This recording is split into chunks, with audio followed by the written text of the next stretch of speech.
उसमें नाम कर लिया गया है, जिसके कारण कि के पास आयुष्मान नहीं होगा तो वो लोग यहाँ पे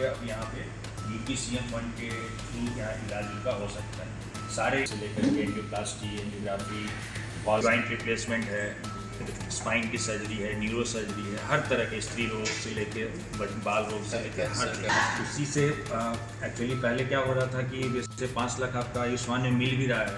एक पर्टिकुलर जिसको जो है इस इलाज की ज़रूरत है वो एक पर्चा लेकर के देगी, उसके थ्रू जो है हॉस्पिटल अप्लाई करेगा उनके नाम। सिग्लस लक्ष्मी हॉस्पिटल के सभागार में प्रेस वार्ता बुलाया गया है और इस अवसर पे जो है आप लोग को आज के दिन बताना है कि यहाँ पे मुख्यमंत्री राहत कोष जो कि एक होता है मरीज़ के इलाज के लिए जो ज़रूरतमंद हैं, गरीब हैं और ख़ास तौर से वो पात्र होते हैं जो कि उनके परिवार में कोई सरकारी नौकरी न करता हो, मतलब जो है जिनको कि ज़रूरत है, जो कि पॉवर्टी लाइन के नीचे हैं। हाँ, और एक जो है कम से कम 1 साल में 1 लाख से उनका इनकम कम होना चाहिए और कोई भी ब्लड रिलेशन में सर्विस में नहीं रहना चाहिए। तो इस तरह से ये बड़ा राहत है और ये 22 वर्षों से सिग्नस लक्ष्मी हॉस्पिटल जो यहाँ पे सभी मरीजों की सेवाएं दे रहा है और जितने भी मेडिकल और सर्जिकल सेवाएं हैं जो विशेषज्ञ चिकित्सकों के द्वारा यहाँ पे होता है और इसी के तहत जो है ये उत्तर प्रदेश मुख्यमंत्री राहत कोष से भी मरीजों का इलाज होगा, जिससे कि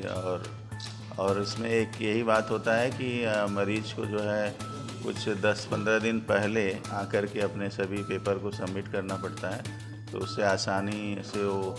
फंड जो है अलॉट हो जाता है, उसके बाद उनका इलाज होता है। किन किन रोगों को? नाम राजीव रंजन है, मैं यहाँ पर GM ऑपरेशन और एडमिन और बिजनेस डेवलपमेंट सारा देखता हूँ हॉस्पिटल में। डॉक्टर साहब कैसे चिन्हित किया जाएगा कि इन मरीजों को ये शिकायत होने का? देखिए, मरीज़ का सबसे पहले तो है कि अगर उनका जिस भी चीज़ में इलाज होना है, जो भी उनकी बीमारी है, वो पहले तो आएंगे यहाँ दिखाने के लिए, हमारे डॉक्टर उनको देखेंगे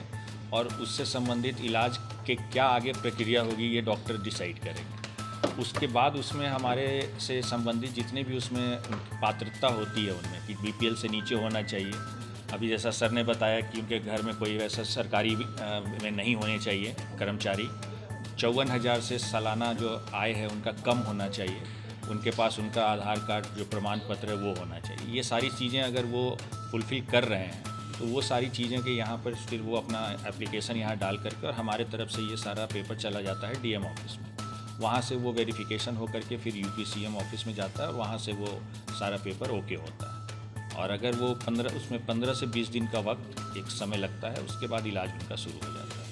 उसके पहले की देखिए, इसमें सीधा बात है कि जो एक क्रोनिक बीमारी होती है, पुरानी बीमारी है, जैसे मान लीजिए किडनी का प्रॉब्लम है, किडनी ट्रांसप्लांट कराना है उनको, हृदय का बीमारी है, उनको हृदय का बाईपास सर्जरी कराना है, न्यूरो में है, ट्यूमर है, उनको ट्यूमर का सर्जरी कराना है, तो ये बीमारियां बहुत पुरानी होती हैं और गंभीर होती हैं, वो इलाज उनका ऑलरेडी चलते रहता है। अब उनको इसका एक परमानेंट इलाज के लिए उनको इस तरह की ज़रूरत होती है जिसका सर्जरी करना है या फिर तो उसके लिए वो जब आएंगे हमारे पास, हमारे डॉक्टर उनको देखेंगे, बताएंगे कि हाँ आपका इलाज में ये सारी चीज़ें लगेंगी और इसमें इतना का खर्च आएगा, एक एस्टिमेट बना के देना होता है। वो चीज़ वो जब पेपर जमा करके वो चले जाएंगे, पेपर यहाँ जमा हो जाएगा, उसके बाद उनका जब आ जाएगा वहाँ से UPCM के ऑफिस से, वहाँ से मुख्यमंत्री